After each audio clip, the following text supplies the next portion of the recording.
Hi, Charlene. Larissa, Mario. Hello, Vayan. Hello. Sorry. Cormac. Hello. Sarah. Hello. Hello. Are you all from UK or is anyone from outside the United Kingdom? I'm No. in Kent in UK. You are in Kent. Okay. I'm from São Paulo, Brazil. You are from where? Sorry. São Paulo, Brazil. Brazil. Oh, nice. Oh, Mhm. yeah. What time is it there? Yeah, it's 2 p.m. 2 p.m. Okay. Yeah, it's not bad. Yeah. Southwest London, someone from Southwest London. And anyone else? Chester here. Chester.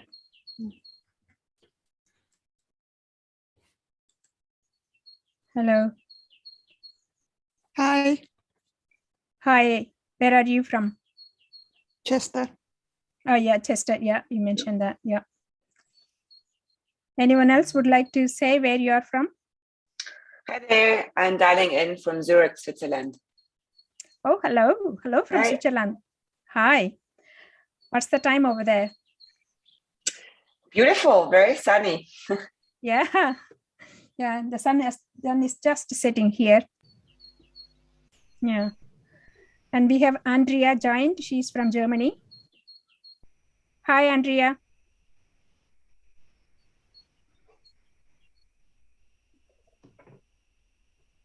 Mike. Hi, Mike. Hi, everybody.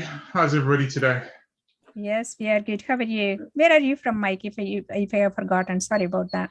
Yeah, no, not at all. North Liverpool. North Liverpool. Yes, that's a very good place. Yes. Yes, looking forward to this. I've followed John quite avidly, so Yeah. No pressure, John. No pressure. Hi, Rohit. Hello. Hello. How you doing? Hello. Yes, we are good. We are good. How are you? Good, thanks. Yeah. Hi, Prima. Hi, Andrea. How are you? I'm very good, and you? I'm good. Thank you. I'm good. Thank you. Really excited about your guest today. Yes, yes.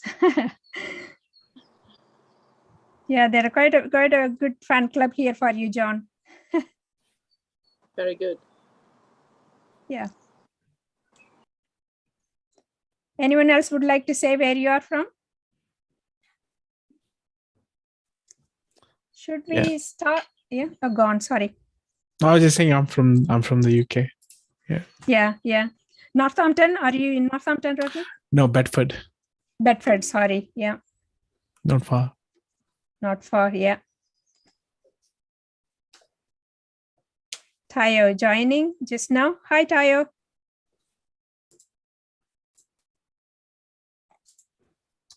You might be on mute, Tayo. Hello, Hello. Where are you from, Tayo? I'm from London. Yay. Anyone who hasn't said where you are from would like to come on mic and say something before we start? So I am from Germany, Yeah. Hi. joining from the rural metropole, I would say. It's a conglomeration of cities of 5 million people. Oh, that's a big place. Yeah. Yes, thank you. Cool. Cool. Thank you, everyone. So probably we can start. It's 9 minutes past 6 o'clock. So we can just start, and I will quickly cover what's there in the agenda for us. And I will allow John to introduce himself. Okay, this is Telford Agile Meetup Group. Thank you for everyone joining, and thank you to John for being our guest speaker today. I am Premlatha Balan, and Terence, would you like to wave? Hi, I'm Terence Darling.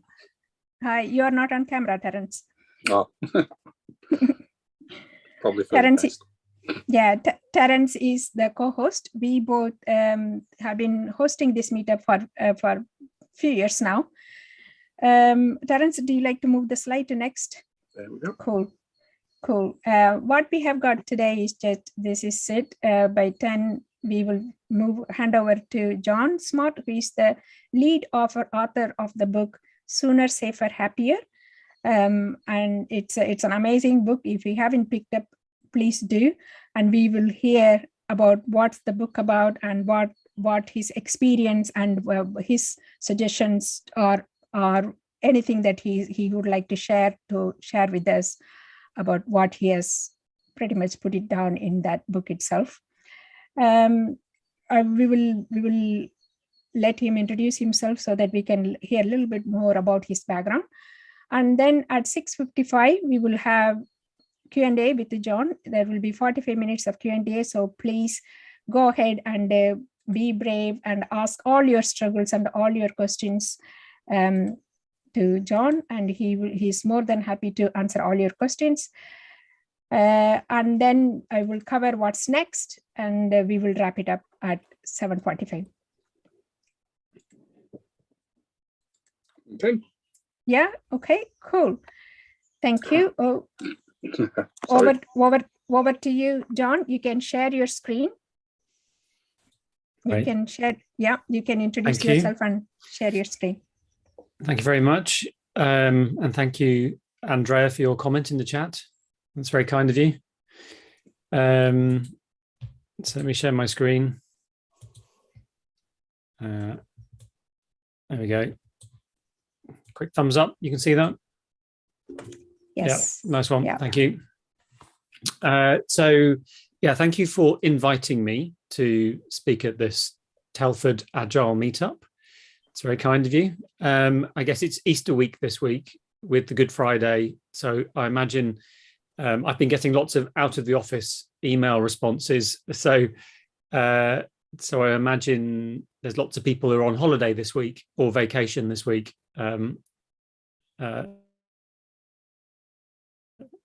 People registered and slightly fewer turn up. So maybe that's the reason why, because of Easter. So that have attended, I'm going to share the lessons learned around better value, sooner, safer, happier, around delivering better value, sooner, safer, happier. So I'm going to give you, for those of you that have read the book or got the book, I'm going to give you a bit of a summary of the 8 chapters from the book, the key patterns and anti-patterns. For those of you that haven't read the book yet, I'm going to give you a brief summary of the 8 chapters from the book, bit of a sneak preview. And then we'll have time for Q&A. In terms of an introduction, my background, I starting most recently, so I run the company Sooner, Safer, Happier. We help large traditional organizations deliver better value, sooner, safer, and happier. We help create a more humane world of work. That's our mission statement, is to create a more humane world of work. And prior to that, I did a couple of years where I was leading on business agility at Deloitte, working across industry sectors. Prior to that, I was a head of ways of working at Barclays Bank across 80,000 people, where we tripled productivity. I can talk a bit about that. And I've been an agile and lean practitioner since the early 1990s, significantly before the Agile Manifesto. When it wasn't called agile, it was called lightweight processes. So in terms of lessons learned for business agility, I'm going to share 8 anti-patterns and patterns. Anti-patterns will give you a headwind and they will make a hard job considerably harder, but not impossible. But why make a hard job harder? Why would you do that? And patterns will give you a tailwind and they will make a hard job slightly less hard. It's still a hard job, but not quite as hard. And the reason I like this language around patterns and anti-patterns is because there is no one size fits all. There is no best practice, because emergence, because complex adaptive systems, because your company is unique. So the first one is, do you want to do an agile transformation? If I ask this at a conference, all the hands go up, which is yes, we want to do an agile transformation. My advice, as per chapter 1 of the book, is don't. I see you shaking your head there, Mike. Yeah, if you want to do an agile transformation, don't do an agile transformation. If you want to have agility, don't do an agile transformation. Instead, focus on the outcomes. So big lesson learned the hard way. It's not about agile for the sake of agile, or lean for the sake of lean, or DevOps for the sake of DevOps. Good example of this is Symbian, Nokia Mobile. The Symbian development team was scoring 99% on their large-scale Scrum test, but it didn't save Symbian. And the demise of Symbian, according to the chairman of Nokia, and I've got his book to my right here, which is called Transforming Psychological Safety.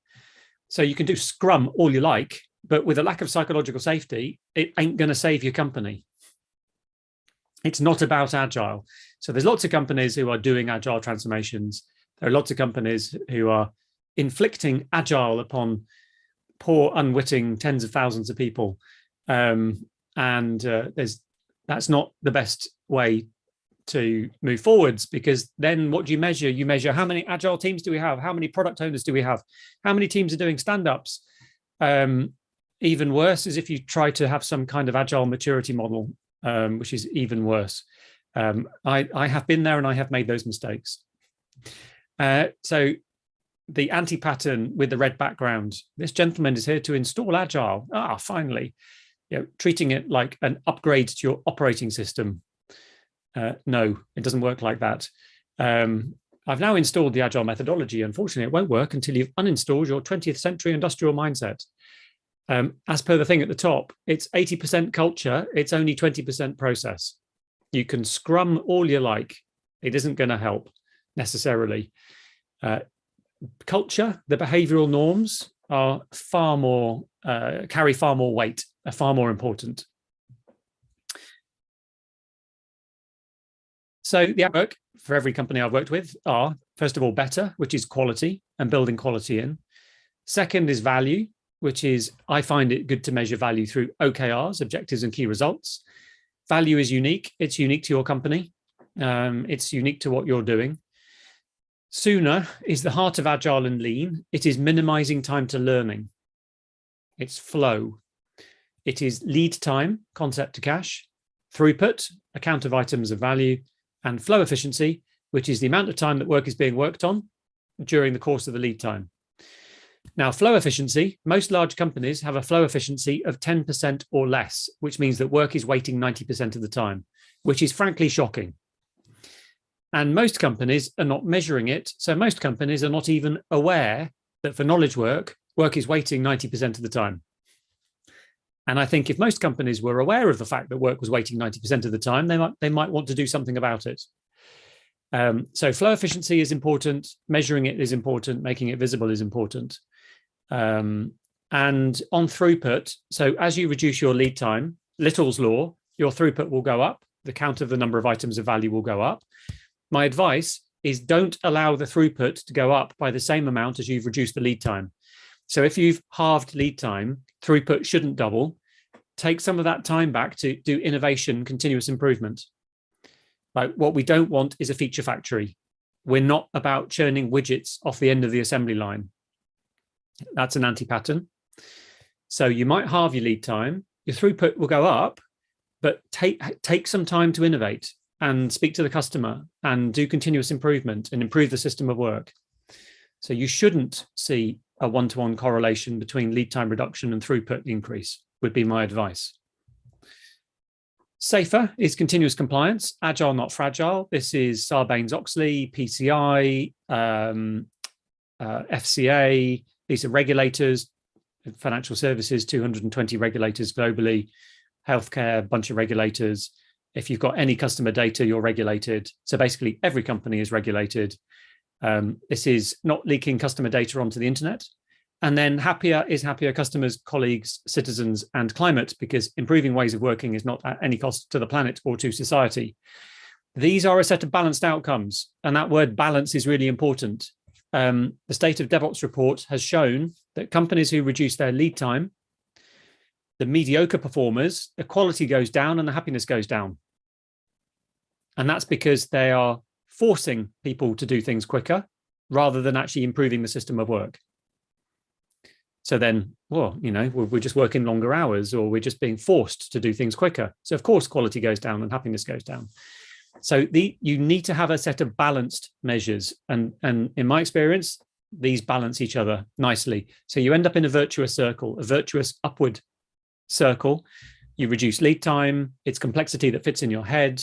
You have higher quality, you have happier customers, you have happier colleagues, you see the fruit of your labor on a more regular basis. If you do have a compliance issue, it's a whimper, not a bang. So you end up in a virtuous circle. The one that's normally missed is happier. The second one that's normally missed is value.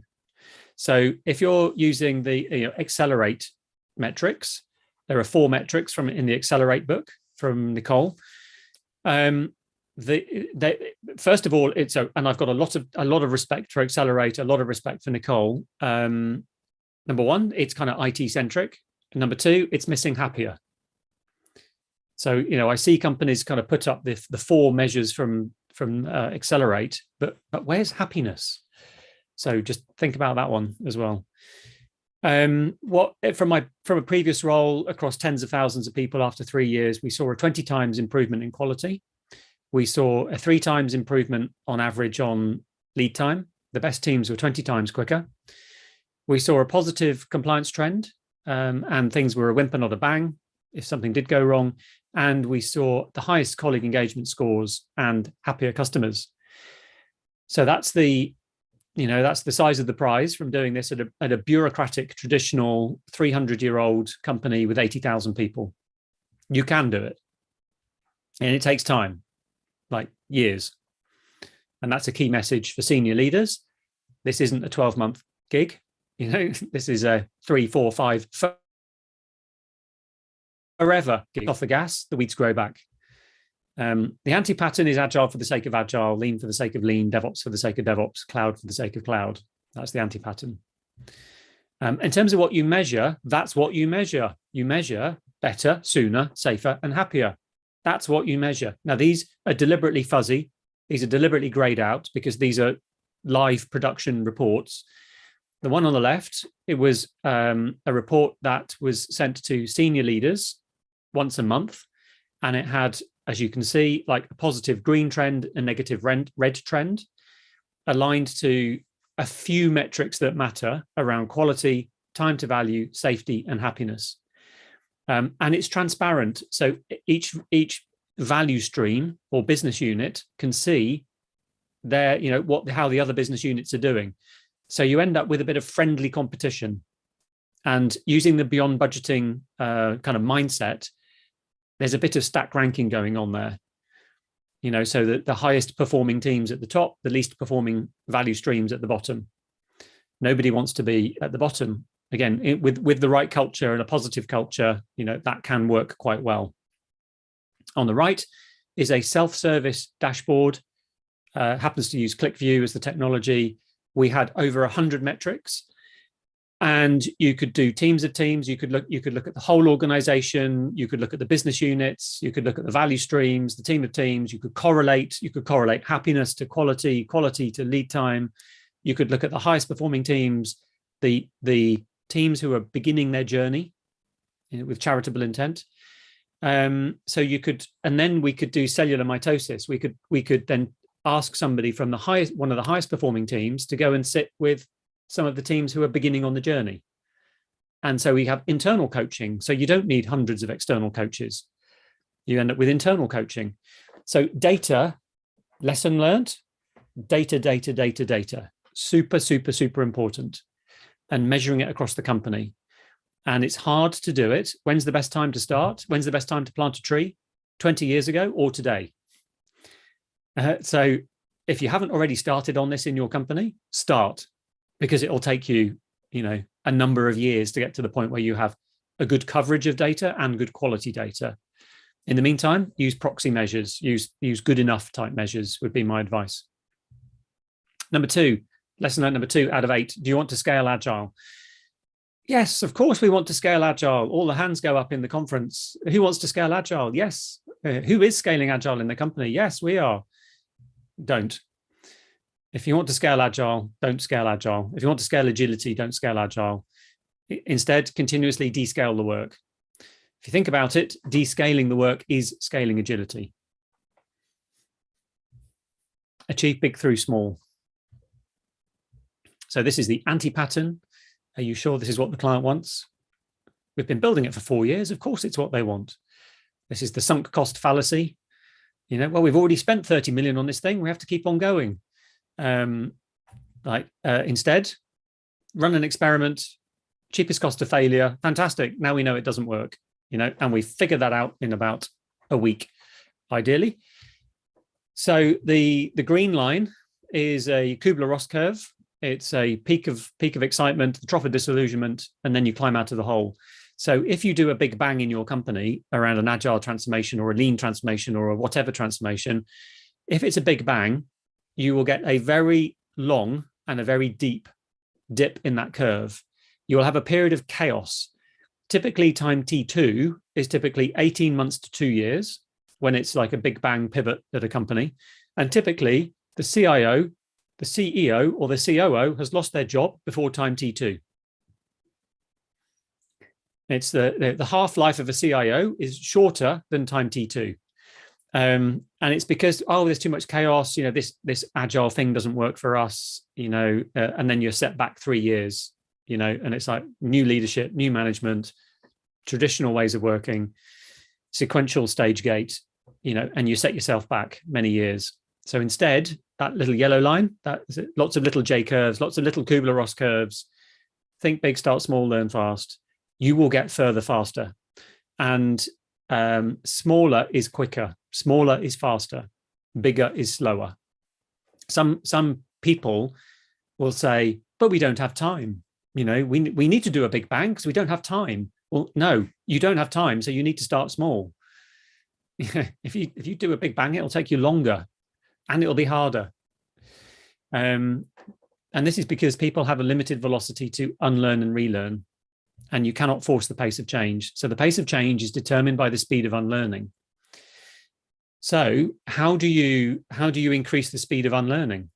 What do you think is the most significant element to the speed of unlearning? Either call it out verbally or put it in the chat.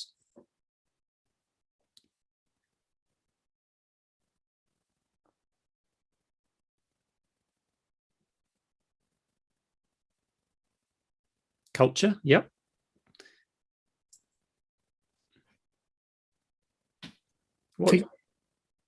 Yeah, go on. I was thinking our learning depends on the individuals, right? So it's their awareness of what the current state is and where they need to go. It will take time to unlearn the old habits and learn the new ones, right? Or just replace the old habits with the new habits, right? So yeah, learning new habits. And Patricia put something similar, building new habits, just forget about the old. Andrea, seeing failure as learning. Yeah, that's a good one. Seeing failure as learning. So basically safe to fail is what you're saying, Andrea. Building new habits, environmental norms, culture. Yeah, go on. Yeah, I was just saying, confirming you were right, John. Yeah. Mario, did you want to say something? Yeah, it's common that when we start doing Agile, lots of retros happen and lots of improvements, lots of ideas, but then what? We need to prioritize. Yeah. And Cormac, is it safe to fail? That's a good one. Unlearning is hard. Try to unlearn, ride a bicycle. Yeah, like the backward bicycle where the steering's the wrong way around. I think to feel like we can unlearn, we need to create a safe space. Yep. And that environment to actually do that, and that we will fall off, and but we need to and it's okay to fail and celebrate the failures as well. So creating that safe space is a key one for me. 100%. Yes, thank you. Is it Renee? Yes, it is. Renee, thank you, Renee, for pronouncing your name correctly. Yes, safe to fail. Andrea said the same thing, seeing failure as learning. And Cormac, is it safe to fail? Yes, it all comes down to safety, psychological safety. Amy Edmondson, the Fearless Organization, I think, she's the kind of, in my opinion, kind of the go-to on psychological safety. If you want to increase the speed of unlearning, you have to increase psychological safety. As a number of you were saying, it needs to be safe to fail. Because as I unlearn something and I learn something new, I'm going to fall off the bike. Patricia, I'm going to fall off the bike. I'm going to make mistakes. When I'm a child, I'm making mistakes all the time. I'm falling over. I'm playing the piano. It sounds terrible, but you don't mind. You carry on going. If there is no psychological safety, if there is a culture of fear, there will be zero unlearning. People are frozen like rabbits in the headlamps, waiting for the next order. So this is my narrative to leaders. If you want to go faster, you have to really work on building a culture of psychological safety, because that enables the safe to learn, the safe to fail environment. And you have to fail, i.e. learn, in order to progress. So psychological safety is critical. So the anti-pattern is think big, start big, learn slow, doing a big bang, capital T transformation. Number 3 is, do you want to mandate one way of working? Now, no, of course you don't want to mandate one way of working, but you'll be surprised how many companies do mandate one way of working. For example, mandating pick your scaled agile framework of choice across a company, like you are all doing this thing from Monday. Don't. Invite over inflict and not one size fits all. So there are 2 points here. The first one is autonomy and feeling in control, which is the invitation point rather the infliction point of you have to do agile, you have to do scrum, you don't have a choice. That's not good. So invitation, who wants to go first? And not one size fits all is, it's not about inflicting pick your scaled scrum framework of choice across everybody, because one size doesn't fit all. So this is the diffusion of innovation curve, Everett Rogers, 1962. 508 studies went into this. You have your innovators on the left-hand side, 3 standard deviations from the norm in a normal distribution, from the mean in a normal distribution. Then you have your early adopters. Your early adopters are 2 standard deviations from the mean in your normal probability distribution for change. Your innovators are motivated by scarcity and being first to try something new, even if it's not quite, even if it's a bit buggy and doesn't quite work, motivated by a bit of a risk appetite, a bit of a buzz. And after the early adopters, you have crossing the chasm. So Geoffrey Moore wrote a book, Crossing the Chasm. This is how you then go to mainstream.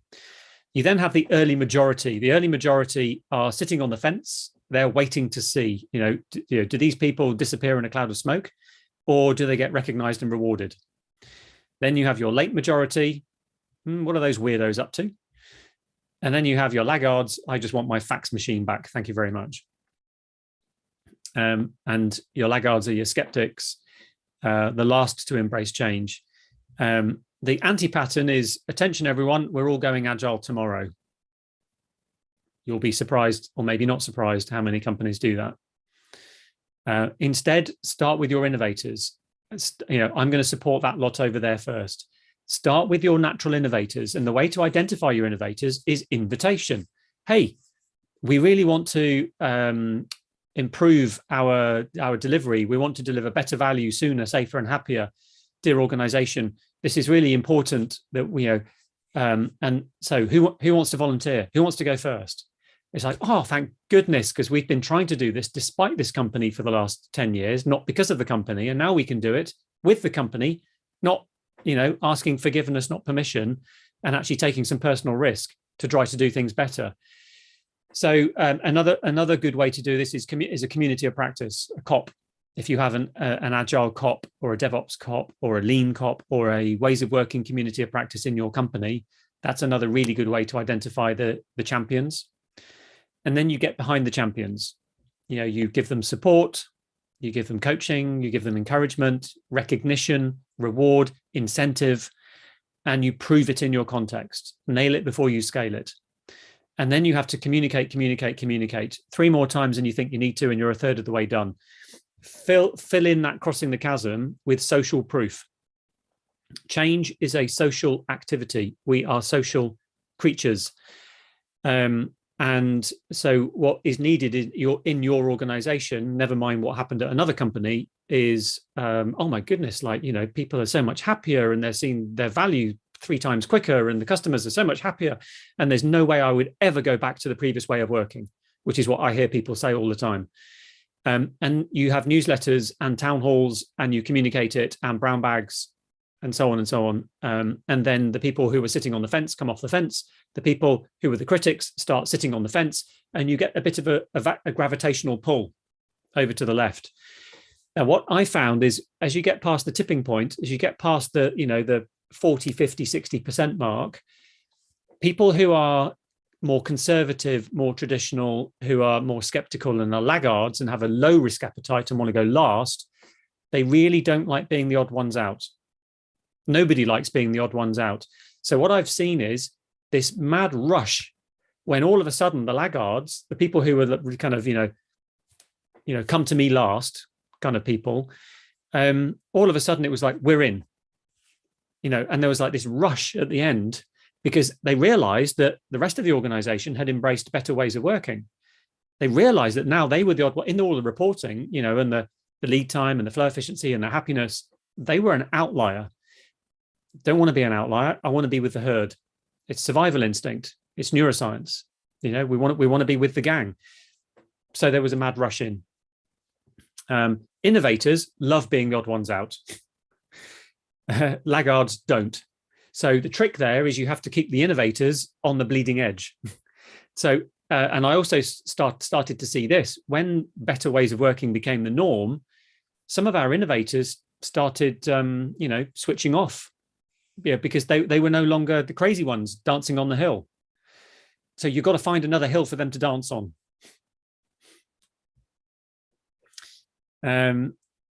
And practices equal principles plus context. So there is no one size fits all. Your guiding principles should be common across contexts. For example, focus on flow, respect for people, multidisciplinary teams, you know, whatever your guiding principles are, you know, optimize for time to value, optimize for happiness, that type of thing. Your context is unique. It could be a lot of unknowable work. It could be a lot of innovation. It could be a lot of repetitive work. It could be payments processing 1 million transactions a day. Based on your principles plus your context, your practices will be unique. There is no one size fits all. So the anti-pattern is inflicting the golden hammer. If the only tool you have is a hammer, everything looks like a nail. Anti-pattern number 4, do you want to delegate change? So this is around leadership. Of course, don't delegate change. Instead, leadership behavior will make it or break it. So this is the anti-pattern, is sitting in the office. We will be agile by the 22nd of October, 2023. And it's a nice straight line. But of course, outside of the office, there's lots of squiggly lines because emergence, because of complex adaptive systems. That's what's really going on outside. So as leaders, servant leadership is important. How can we help? How can we help you, dear team? And acknowledging emergence, acknowledging that the future is not knowable. It's not a Gantt chart with a milestone. So 3 key behaviors that I think are the most important. The first one is leaders go first and leaders role model. And this is not leaders as them, as someone else. This is everybody as a leader. This is you as a leader.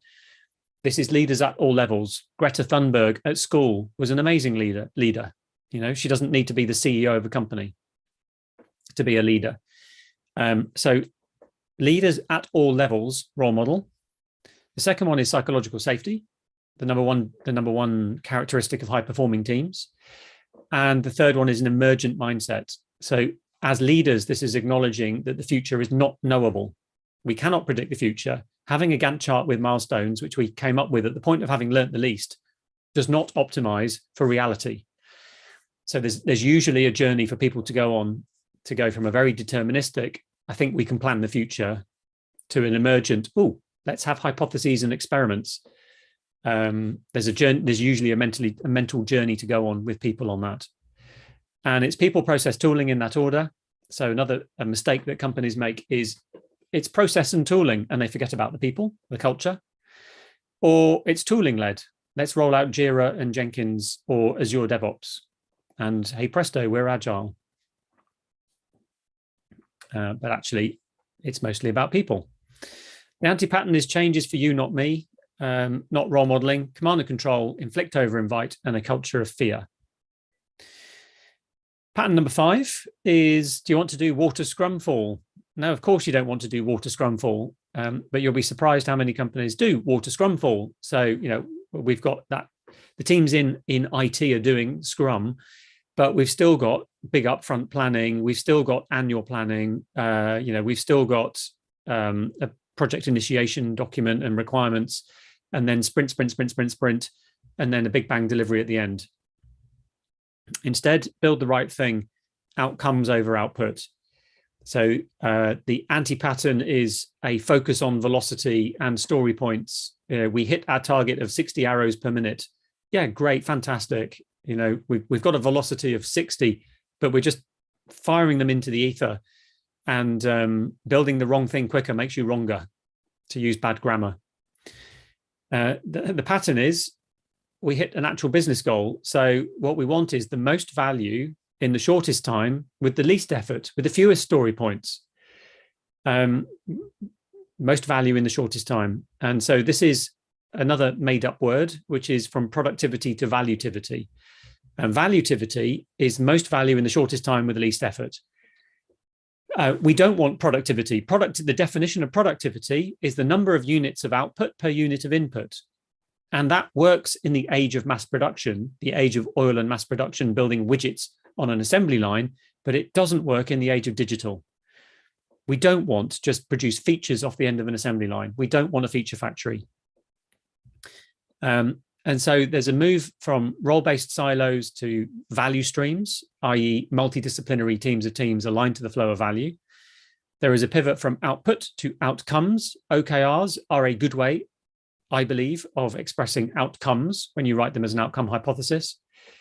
From temporary teams to long-lived teams. So we have long-lived teams on long-lived products on long-lived value streams with long-lived consumers. And a pivot from the definition of success being milestones met instead to learning and value. So there are some companies I've worked with where some senior leaders think that the definition of success is hitting a milestone. And it very clearly, it isn't. You know, because that milestone was put together at the point of having learned the least. It was put together 18 months ago, and that's not the outcome. You know, actually, we should be laser focused on the outcome.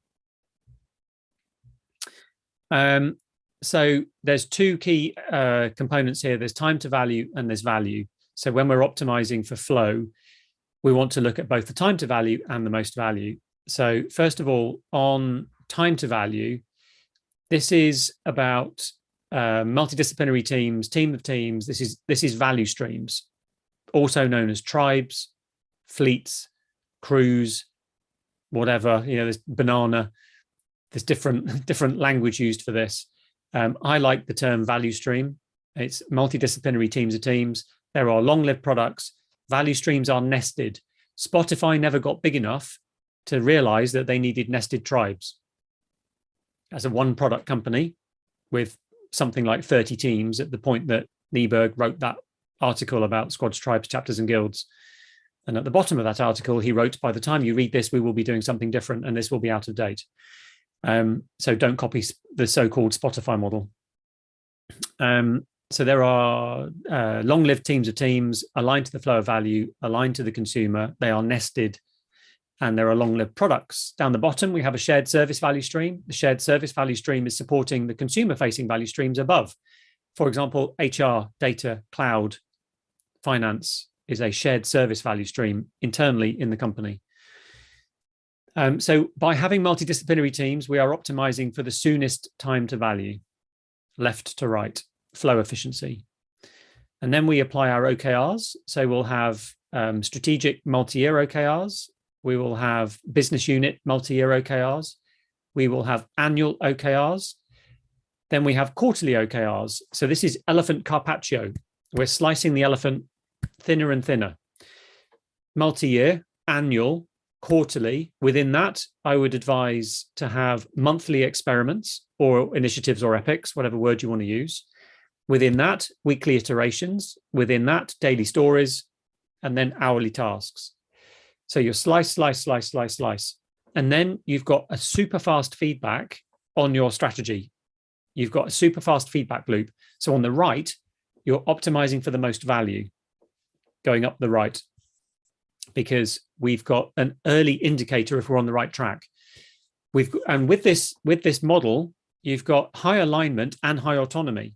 So the high alignment, elephant carpaccio, that's right. Thank you, Andrea. The elephant carpaccio, the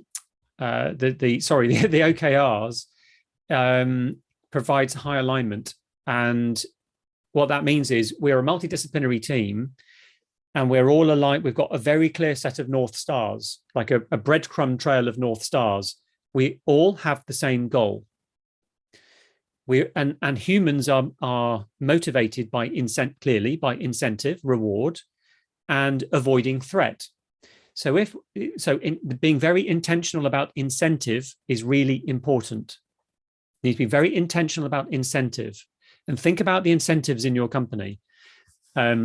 So one way to be intentional about incentives is, as an OKR, we're providing high alignment for a multidisciplinary team to try to maximize that OKR, that outcome hypothesis, as a multidisciplinary team.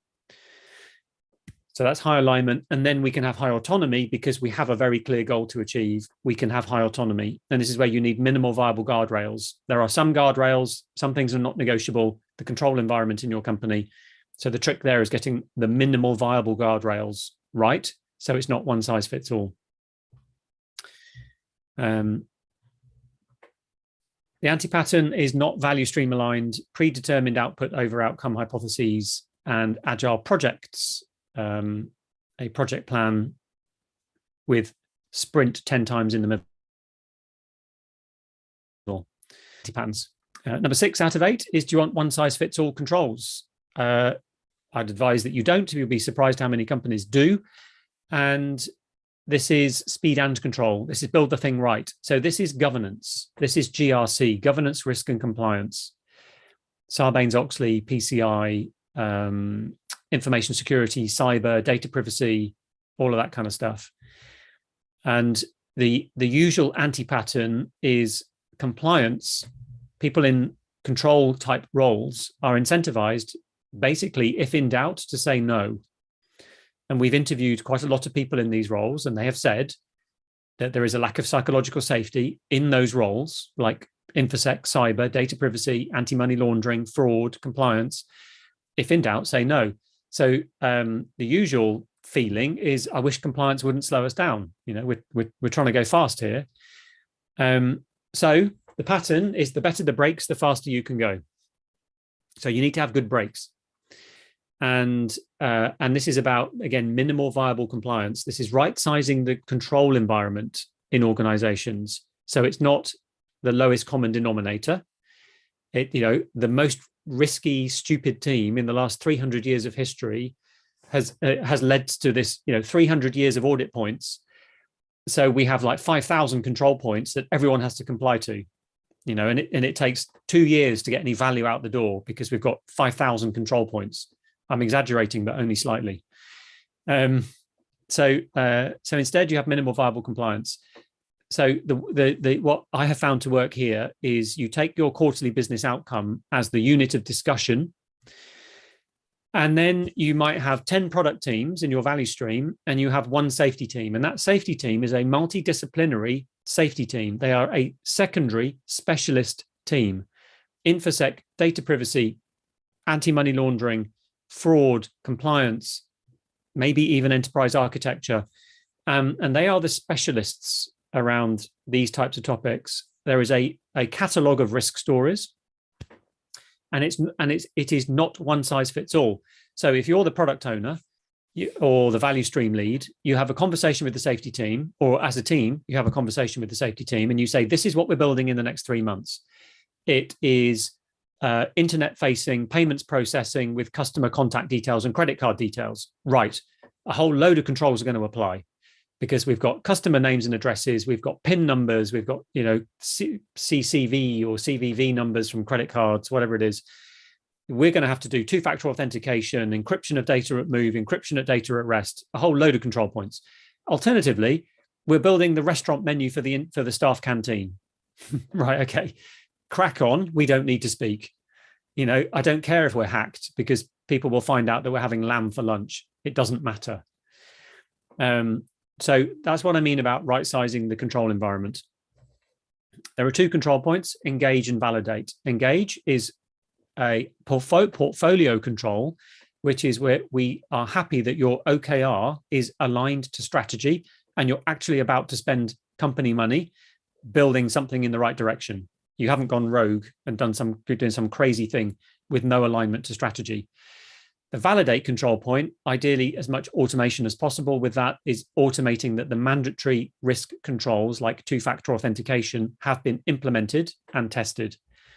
And DevSecOps pipelines, automated testing, a lot of that can be automated in the ideal world. And then you can resume your continuous deployment and your 100 deploys a day, or whatever it is. The anti-pattern is speed without control, which is fragile. Like, we're just going to ignore all of the controls that exist in the company and we're just going to hack it out. Not a good idea. Control without speed, we're going to follow the control environment in the company, but it means we can only deploy every 12 months. Not great. Or inspecting controls in at the end, which is also not great, because typically that leads to 6 months of unplanned work, which I'm sure you've all seen. Lesson learned number 7 is, do you want to have information silos? So this is about popping the learning bubbles and becoming a learning organization. So usually in companies with role-based silos, there's no incentive to share learning. And you get all of this learning and these brains in the boxes, but if we're in role-based silos of, analysis, engineering, product, pricing, marketing, QA, run ops, often there's very little shared learning. And in fact, there's actually in a very negative culture, people are incentivized to hold on to knowledge. Information is power, that saying. So when the culture is not good, people are incentivized to actually become a critical person, to become the critical person, because no one else knows what I know, which means I'm now indispensable. Now, that's not good, clearly. So the pattern is to try to pop the learning bubbles. And there are many ways to do this. For example, recognition and reward, awards, newsletters, meetups like this one, also meetups internally in your company, case studies, blog posts, external communities, videos, journals, communicate. COPs, communities of practice internally. So I previously ran 37 COPs with 15,000 people in them where I worked previously for shared learning. Conferences, previously where I worked, we ran 4 conferences each year, once a quarter, globally, New York, London, India, Pune, and Singapore. And all about shared learning. At the beginning, it was mostly external speakers, but after about 18 months, it was mostly internal speakers. And then finally, number 8, do you want to create a digital feature factory? My advice is don't. Go slower to go faster, or you will end up going slower, whether you like it or not. So this is around tech debt, process debt, and culture debt. And so impediments are not in the path, impediments are the path, is a saying. Your job is to go from impediment to impediment to impediment and alleviate it. And improving daily work is as important as daily work. So build in time for continuous improvement every day. So quick recap, focus on the outcomes, better, value, sooner, safer, happier, achieve big through small, not big through big. Invite over inflict, not one size fits all, invite participation. Leaders go first, leaders role model, psychological safety, build the right thing. This is the pivot to value streams and OKRs. Build the thing right. This is right sizing the control environment in a company. Be very intentional around shared learning with conferences and communities, and recognize you're never done improving. There is no end date. It's not a project. You have to keep your foot on the gas, and you have to practice continuous improvement. So thank you very much. Thank you, and I'm happy to take Q&A.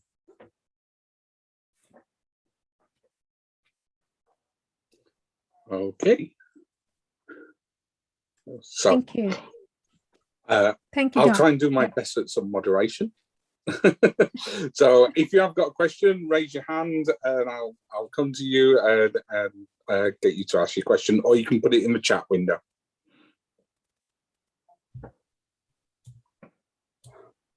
I have a question if I can.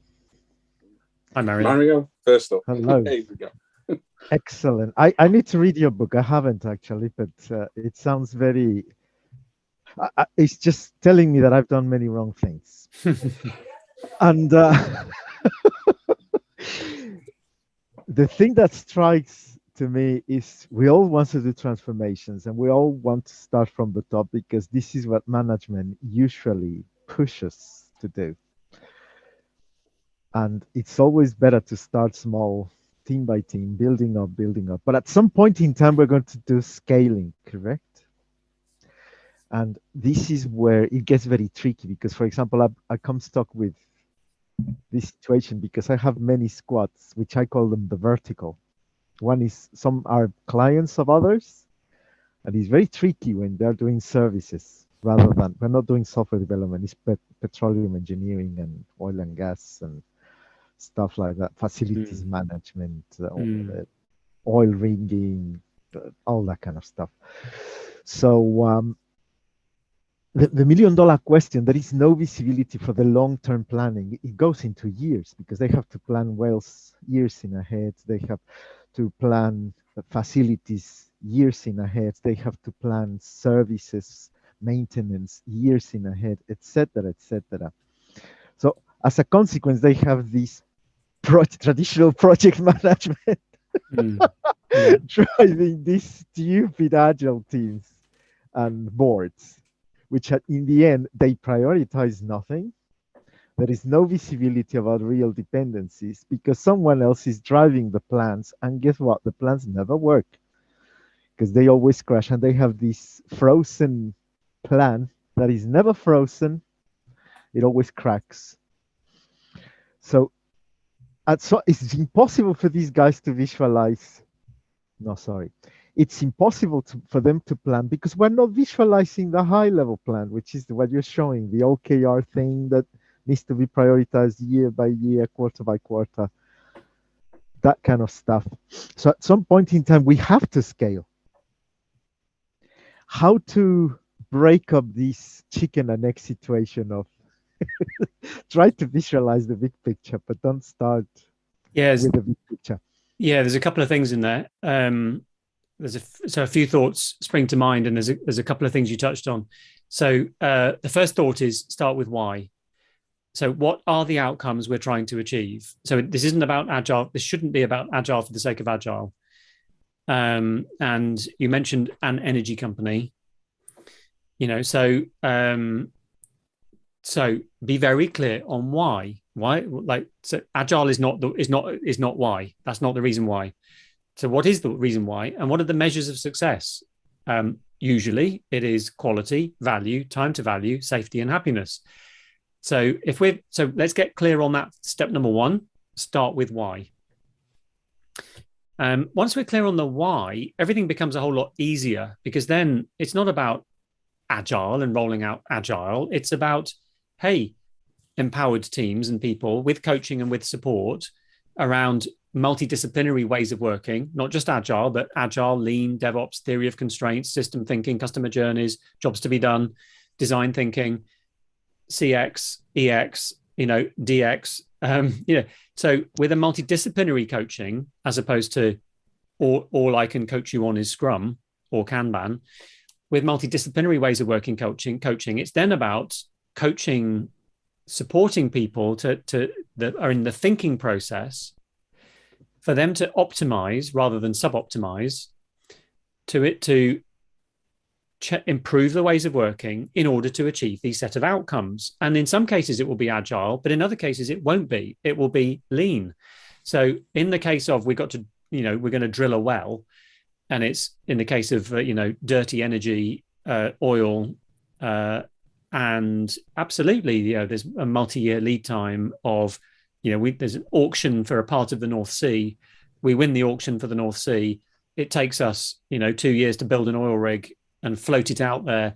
So you've got to take the approach to the work, to the type of the work. If the work is knowable and deterministic, and we've done it before, we've built oil rigs, 100,000 times before or whatever, or 500 times before, there's a certain element of knowability about that, in which case it's more lean rather than agile. So one of the mistakes that I see companies making is coming up with multidisciplinary squads when actually it's not, the domain of the work is not suited to agile.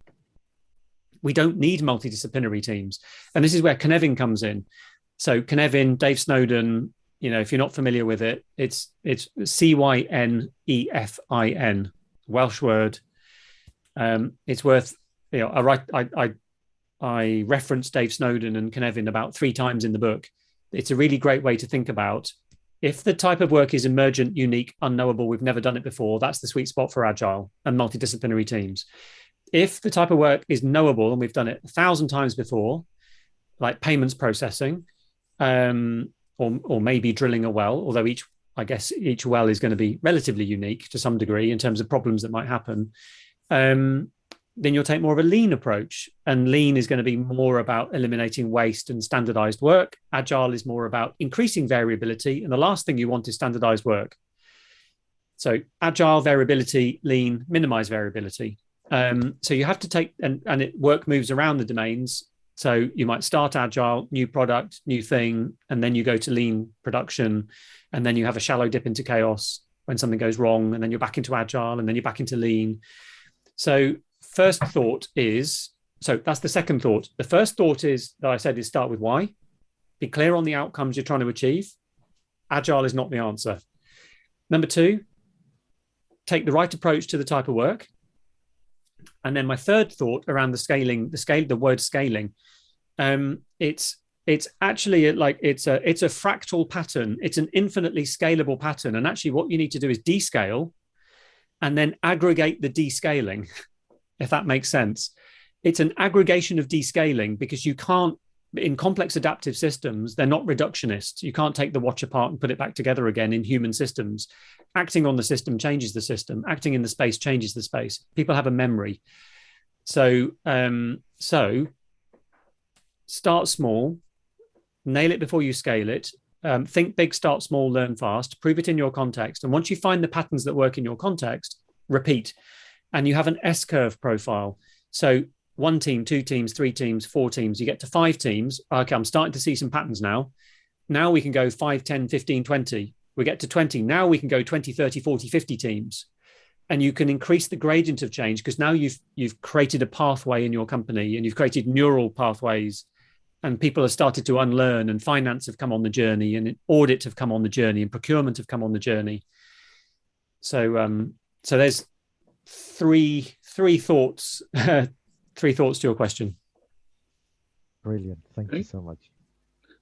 Could I possibly jump in and just give Mario a quick thought as well, if you don't mind? So much in the same way as what John said there, the why becomes critical to me, and that's showing the pain points. So what is it that people are struggling with? Secondly, show them the value of what they would get if they actually help those teams overcome those pain points, and try and explain to them this concept of devolving authority downwards. So the idea is that the people on the ground level are the people who are going to make our organization succeed or fail. And so let's create an environment where they can succeed. And so instead of managers telling us what to do, they'd rather create these safe environments that allow us to optimally succeed. And if we want our teams to succeed, well, let's help them get rid of the problems, and let's show what we can do if they do accomplish that. Maybe that's a thought as well. Cheers. Yes. Thank you for that. Patricia, you had your hand up. At least I had, but I don't know really how to formulate my question in the most concise way. I will give it a try. let's see how successful that will be. So my personal situation is I'm moving from a company to another one. And the company that I'm leaving has introduced or has launched an agile transformation exactly with the don'ts that you have just mentioned beforehand. And the company I moved to is even worse in that respect. There's not only in a negative way, right? There's a new CEO who really pushes that through and wants to have it everywhere in the company. Now, in the firm that I'm moving to, I find it very difficult to understand why they're doing it. And very often it stops at the new CEO wants it that way. And hence we're moving as well, which scares me a little bit, I have to confess to you. But what I've seen in that,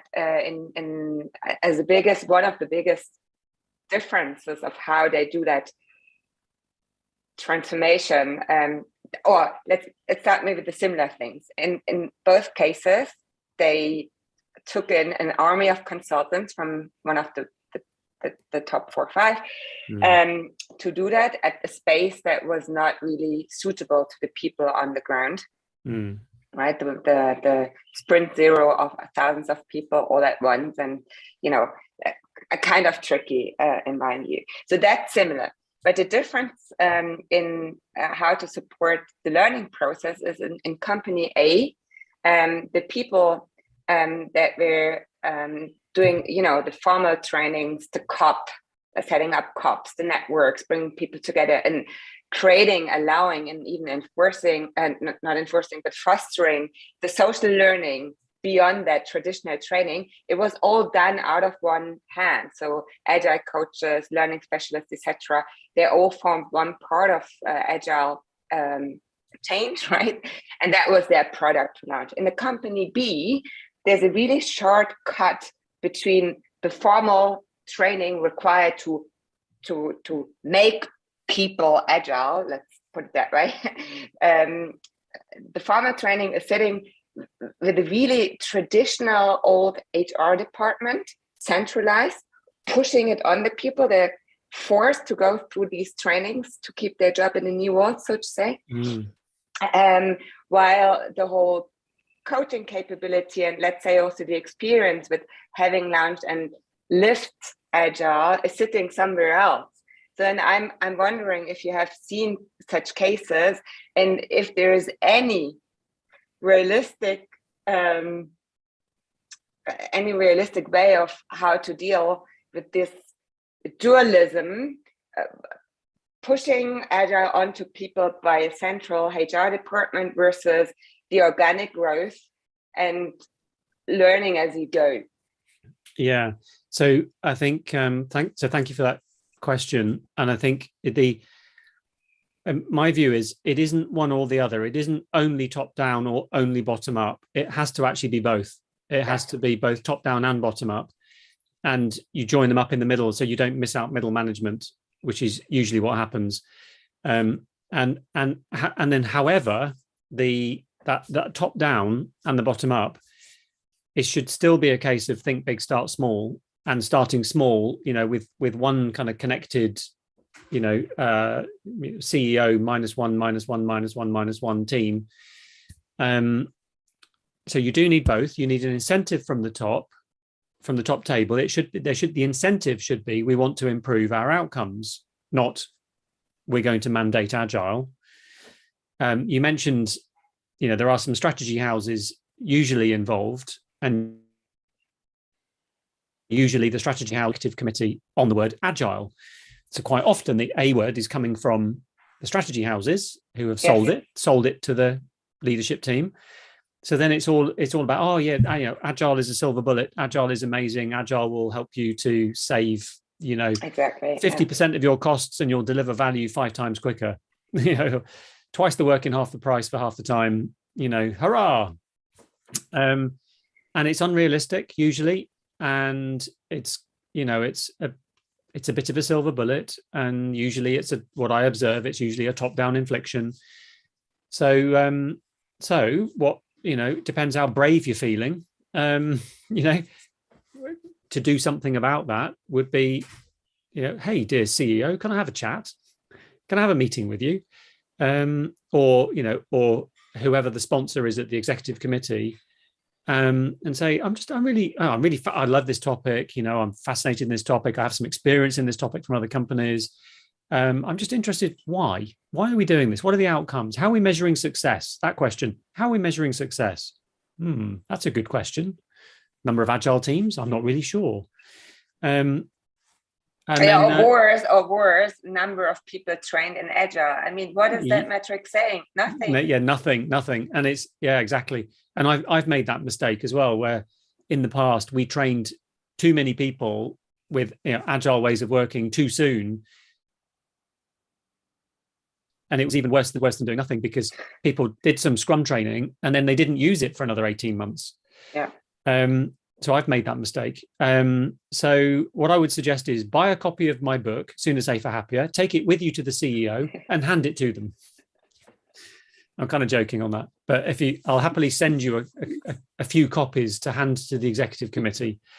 And I think just have the conversation with people. I think that's all you can do, really, isn't it? Is just like, hey, I'm passionate on this topic, and I think I'm worried that we might not be going about it the best way. And here's a book which has a collection of patterns and this is actually, seriously, one reason I wrote this book was so that people could take it, people who already understand the patterns could take it with them to someone else in the organization who doesn't understand the patterns and the anti-patterns and is new to this topic, and point to it and go, look, pattern 3.4, anti-pattern 3.4, we're making this mistake. So I actually wrote it to give people the kind of the backing of, here's it's not just me, it says it here as well, kind of thing. Thank you. But I'm somehow relieved that my question did not sound too abstract and it resonated somehow. So I'm not the first one. Sounds very normal. Okay. Rohit asked in the chat. He's had to leave, but he said he's going to watch the video. So I will ask his question on his behalf. Was, how do you go about coaching the leadership who are saying we're going this way from Monday? I think it's quite similar to Patricia's question. How do you coach leadership who are saying we're going this way from Monday? I would initiate a conversation with said leaders, and I would, with a charitable intent and kindness, I would seek to understand why. So this is interesting. So we're going to do a big bang transformation across 10,000 people on Monday. Can you just talk me through this? This is an interesting approach. And then I'm not sure. Yeah. So I think this might not. I think this one again. By the way, look at this anti-pattern 2.1, doing a big bang transformation. It's probably not a good idea for these reasons. With a charitable intent, people might not realize why it's a bad reason, why it's a bad thing to do. So it's trying to get to them, trying to have the conversation, trying to understand the selfish gene, try to understand what problem lead the selfish gene. Rohit, when you watch this later, what is keeping those leaders awake at night? And then if you can say, well, you know what, if we do a big bang, we're going to have a period of chaos. We can't unlearn this quickly, and point to page 34 of the book or whatever page number it is. Here's what I would advise instead, and then good luck. Okay, thank you. I will jump in because no one else has got their hand up and there's nothing in the chat window at the moment. So you mentioned about having the small changes to go through the model. Is there a scale as to where the changes are too small or they're too big? I guess that's an interesting question. So I think with taking a mindset of there are outcome hypotheses to test and testing those outcome hypotheses, I guess the answer to your question would be let the data answer that question. So if the experiment is too small or it's something which is meaningless to the company and it's something right off on the periphery and no one's paying any attention to it,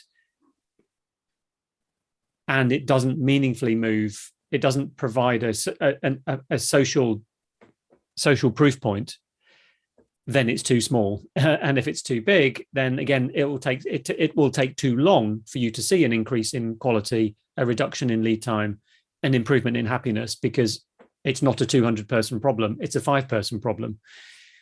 So my gut feel is it's the scientific thinking. It's the improvement Carter, Mike Rother, the improvement Carter, coaching Carter. That's my gut feel as to what's too small or what's too big is what works. Would you say the same? It's the same for the speed at which you may introduce those changes as well. So, we say don't go big bang. But if the opposite might be, what management are like. Someone might say, okay, we're not going big bang, but you're making a change every week for the next 6 months. Right. Yeah, I see what you mean. Yeah, no, that's an anti-pattern. Yeah, no, because of emergence, you have to read the tea leaves. Good question. A good pointed question there. You have to sense making, as per Dave Snowden. You have to run some interventions, see what the results are, amplify the experiments that work and dampen the ones that don't. Repeat. And you will go as fast as you go. And back to the psychological safety point, one of the biggest determinants of the speed of that is going to be the degree of psychological safety, because that will lead to the degree of experimentation. Thank you. Renee, you have your hand up? Oh, sorry. Yeah, I've actually put my question in the chat. We talk about creating psychological safety, and we talk about safe space all the time, and we know what it means in our community. It's difficult. Well, I mean, I guess, John, how have you, in your experience, how have you dealt with creating safe space with leadership? I think start with, how have you done that with leadership, and then also with the teams as well. The ways in which I've actually done it in the past, but it would be good to actually hear from you other ways in which you've actually done it, especially in the leadership space. So you need to be intentional. First of all, there's a need to be intentional about creating a safe space. And I'm going to quote from Amy Edmondson and her book, Fearless Organization, which again, I think is the kind of the go-to literature, and she's the go-to person on this topic. And what Amy recommends is 3 steps. Step number 1, set the stage. So that is being very intentional around, we want to create a culture of psychological safety, a blame-free environment. It's not about blaming individuals, it's about the system. So if the cleaner switched the power off in the data center for British Airways, like they did, it's not the cleaner's fault, or the engineer's fault that they caused a data center to switch off. It's the system's fault for allowing the engineer to power down. So set the stage. Number 2, invite participation, because you'll have learned helplessness. So where there has been a culture of fear, people will still be order. And I've seen this very, very strongly in a couple of places where there's been this pivot to increased autonomy, but you can give autonomy, but it doesn't mean that autonomy is taken. So you have to encourage people out of their learned helplessness. And it's okay, come out of the cave. It's okay, you won't get beaten up. So that's set the stage, invite participation. And then the third one is respond positively. So then when someone does run an experiment and it does fail and it doesn't work, is then actually role model the behaviors that you're talking about and to respond positive and be seen to respond positively. I'm sure you've all seen it as well. Some companies will have a failure wall, like celebrating failure, which is one thing you could do. That's probably like a short-term thing. I wouldn't because it's not really about failure, it's really about learning. There's no such thing as a failed experiment. So Renee, I hope that helps. Thanks for that, John.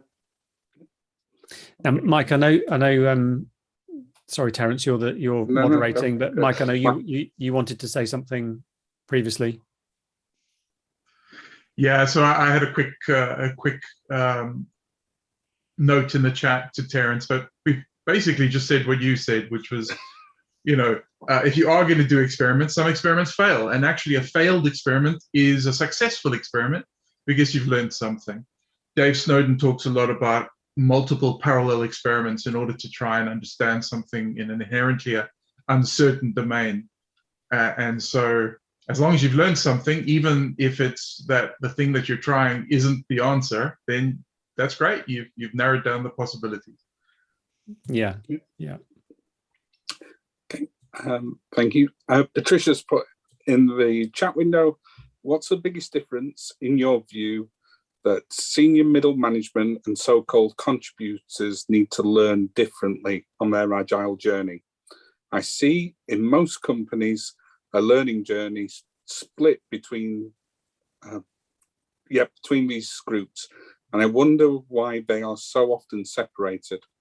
Wouldn't they learn more if they were given joint social learning opportunities? Patricia, do you want to come off mute and just verbalize your question? Yeah, exactly. I see. I didn't want to take so much time. This is why I didn't speak up.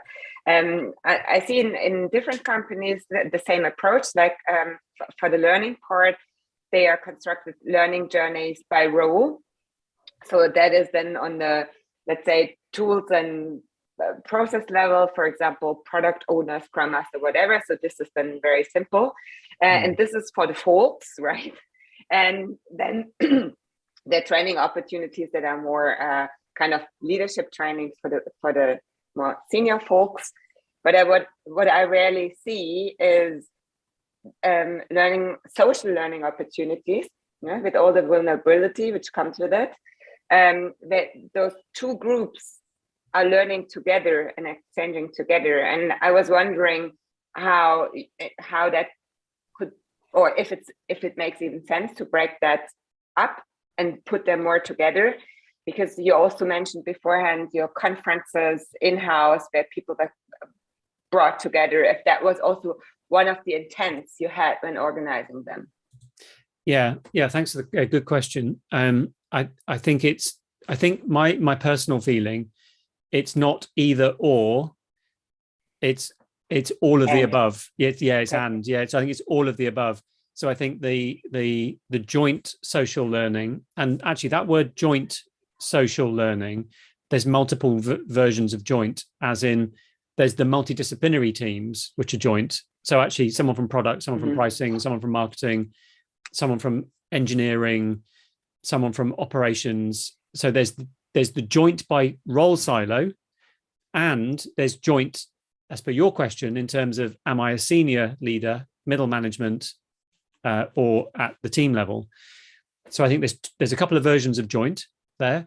Absolutely all of the above. So in terms of joint by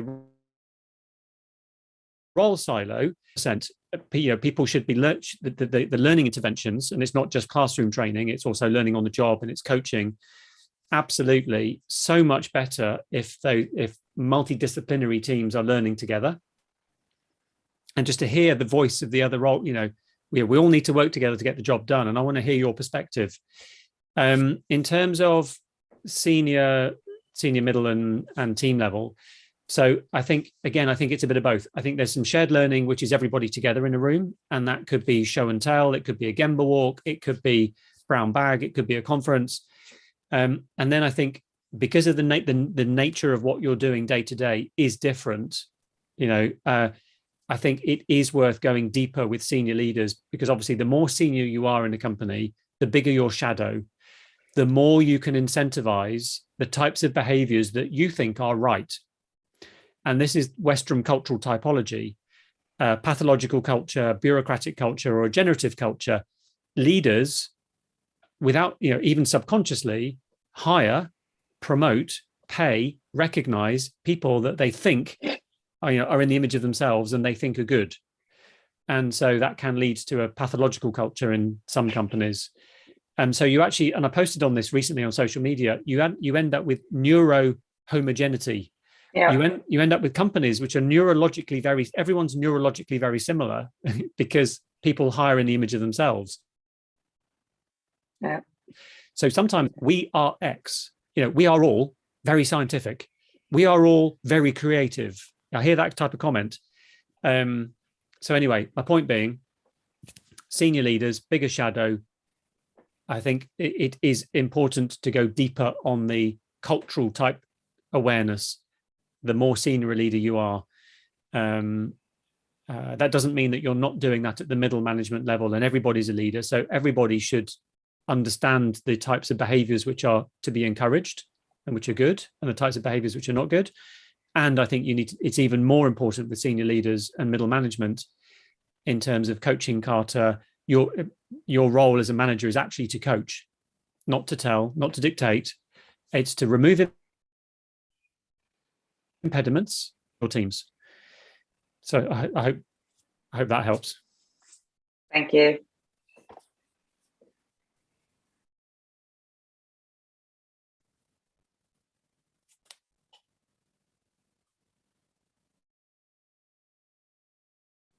You're on mute, Terence. I am on mute and I'm struggling to come off mute.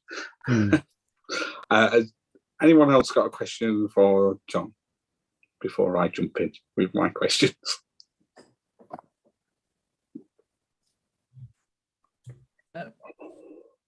Yeah, all I was going to chime in with is the sort of not be scared of failure, because that really trying to point to me, like one of my physiotherapists said this week. Like, she defined failure as first attempt in learning, and that's really when you expect to fail first around. You're actually not scared of it. Yeah, you're learning how to do better. Yeah, absolutely. Yeah, thank you, Matt. Yeah, agreed. That's right.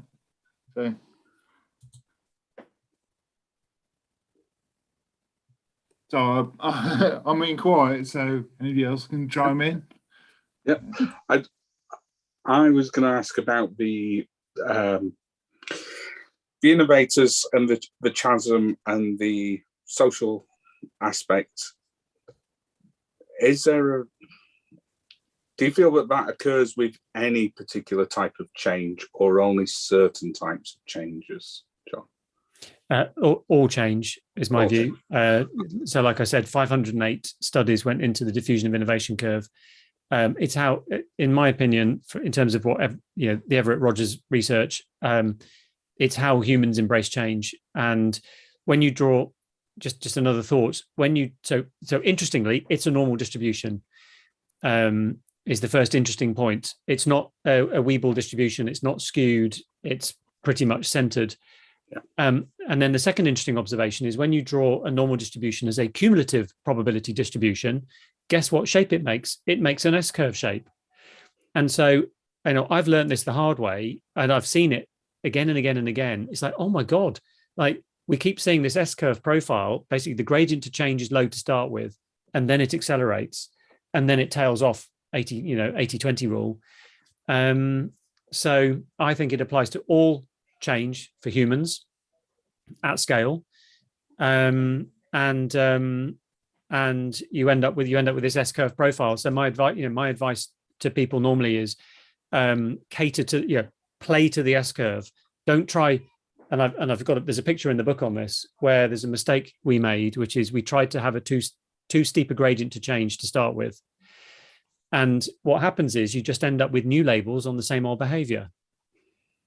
Okay. You get projects called OKRs, and you have project managers who are now called product owners, but they're still really project managers. And you still have a deterministic mindset, and you still have, waterfall planning and all that jazz.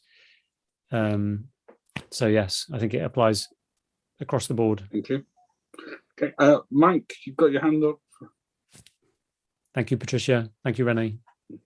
Yeah, thank you. And yes, I kind of agree that adoption curve is universal. I think it's anthropological in nature. So it comes down to who we are as a species. But anyway, my question for you, John, you had a slide talking about learning bubbles, and I understand what you're trying to do there. Obviously, it's breaking down those barriers, and I fully understand that. I just wonder whether it might be missing sort of time to innovate. So our own personal bubbles that we create that stop us from having time to innovate. I don't know if you want to bring up the actual slide and I can explain it more interactively. Yeah, can do. One sec.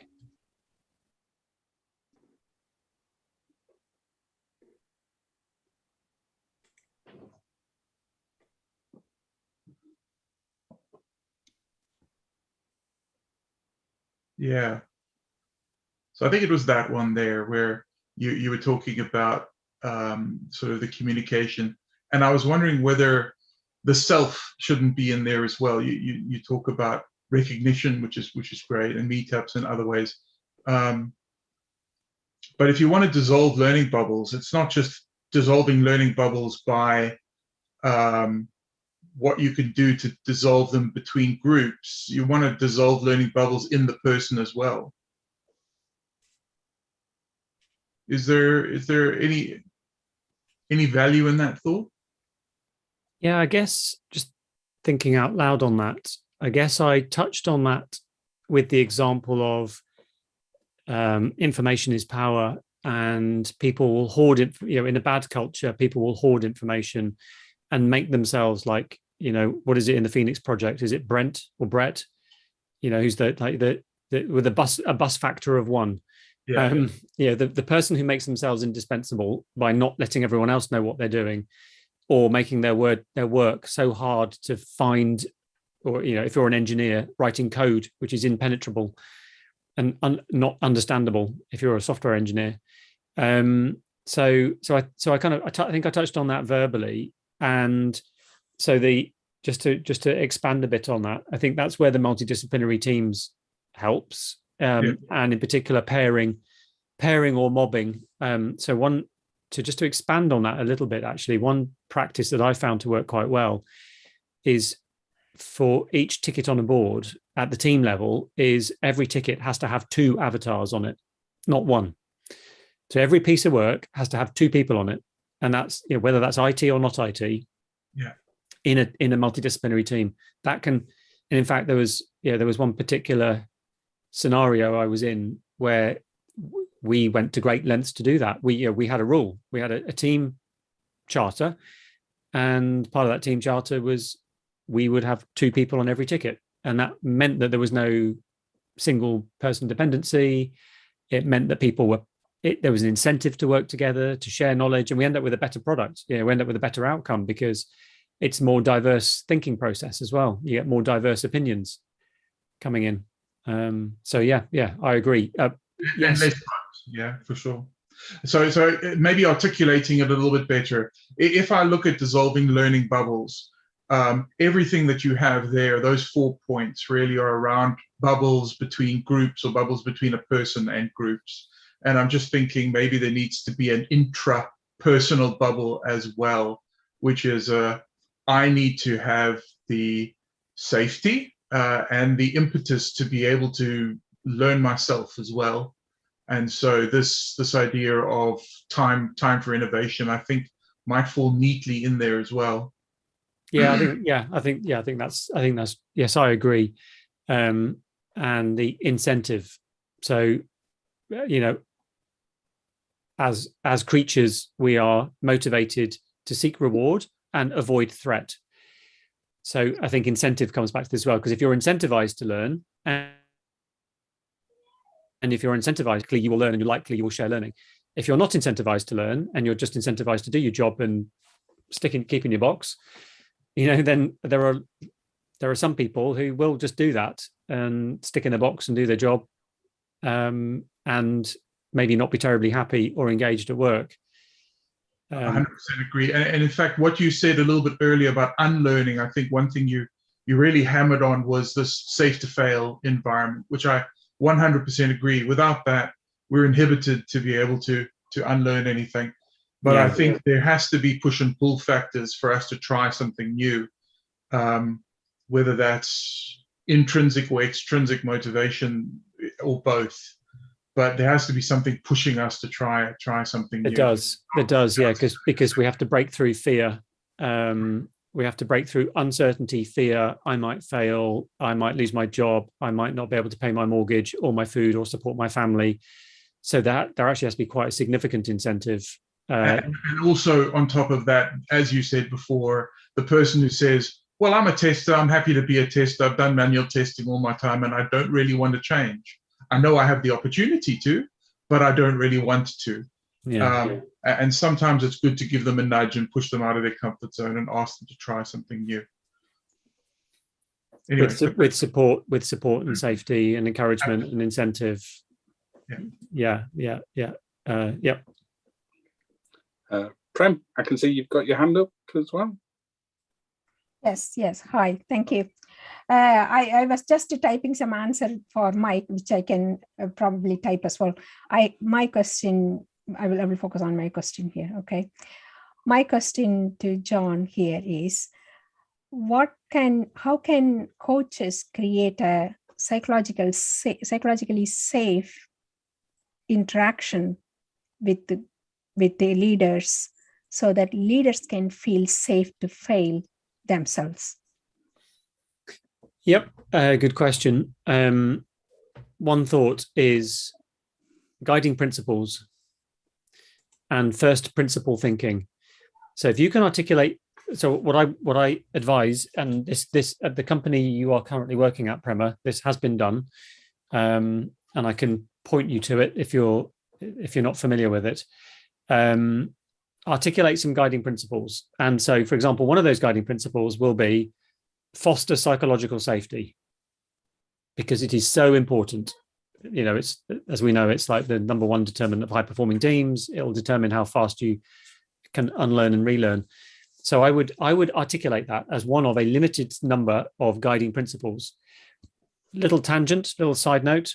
In the book, there are something like 21 guiding principles. It's a deliberately long list in order that you can pick should you wish, you can pick a shorter list. I would recommend no more than 10 for your company based on your context. One of those, for example, foster psychological safety, safe to learn, safe to fail. And I would have a conversation with the leadership team in the area you're coaching. And I would say, here's a list of guiding principles. By the way, at your company, here is a list of guiding principles across the whole company for ways of working. Look at this one here, number 4, foster psychological safety. This is really important because everything we've just discussed. If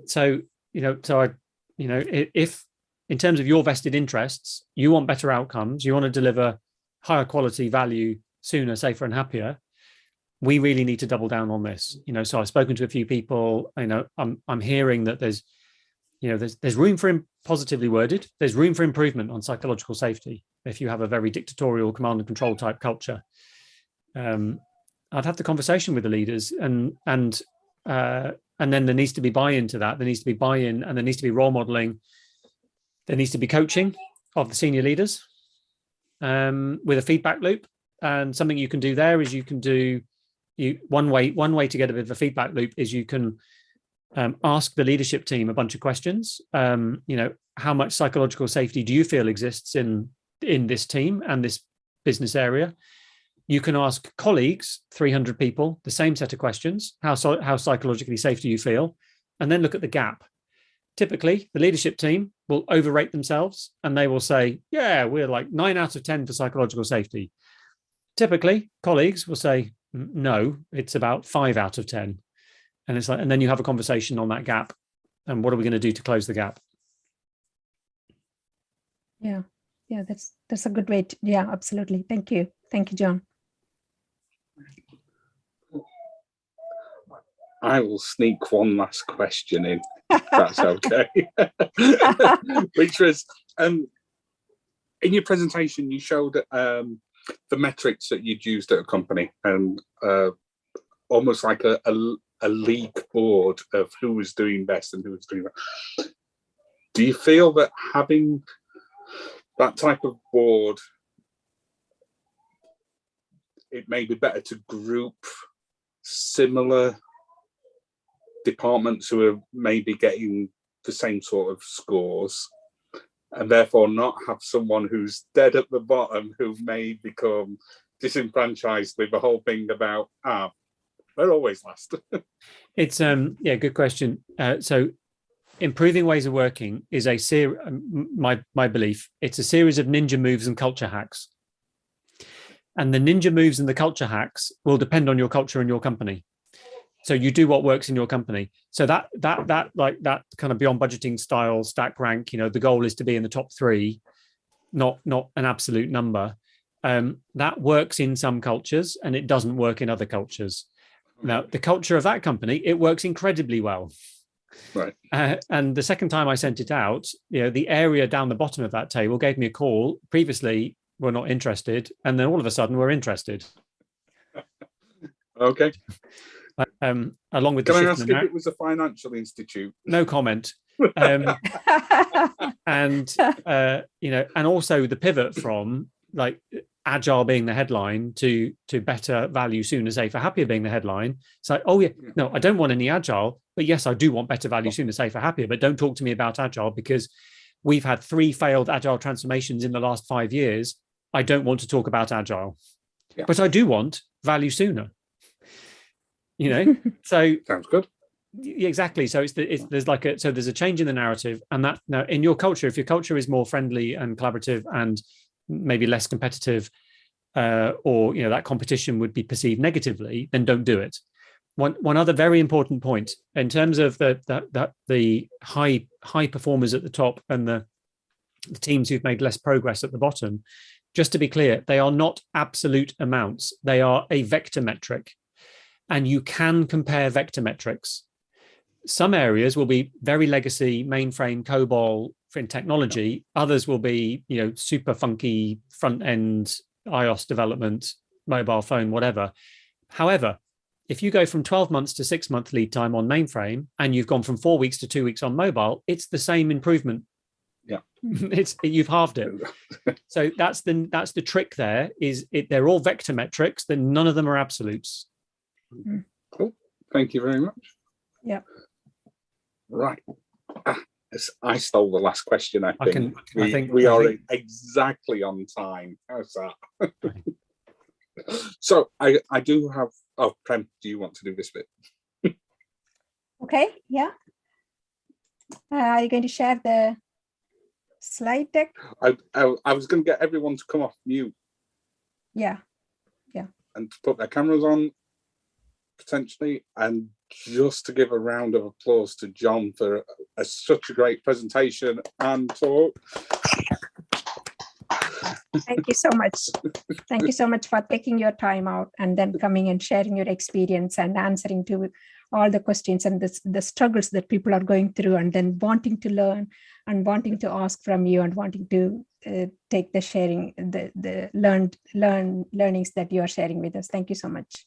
Thank you for the invitation. Thank you. Right. It's been great. Thank you so much. Thank you. So what's next? We will meet on 10th May for our next meetup. As you know, just pause, Terence. As you know that we meet here every second Tuesday of every month. So it will be 10th May for our next meetup. We have started since this new year. We have started 1 book a month series. Today it's on book. It was a like gold winning for us today that it's a 1 book series as well as we got the author here, as well as we got the main talk. Next month it will be 1 book a month. It's going to be on Conflicted by Ian Leslie. The Conflicted is about why arguments are tearing us apart and how they can bring us together. And it's by Ian Leslie, and it's going to be covered by my daughter, Avni Balan. It's because I have threatened her that you have to read this book. Stop arguing with people and read this book. And you're going to come and share with everyone what you have read from this book. And that's going to be her. And our main talk for next month is going to be fostering an environment of vulnerability. by Melinda Marsh. She's a great Agile coach, and I have worked with her, and she's an amazing person to be working with. It. She is highly inspirational, and she will bring her inspiration to the talk she does. You can find ourselves, Terence and myself, on LinkedIn, and we are easily approachable. If you want to share any talk, please reach us out. And any feedback, you can write to us or to telford.agile@gmail.com or meetup message or on LinkedIn, anywhere. And any of you would like to share your experience, you can message us. We can find out a slot for you to give a talk here, or a book you are reading as well.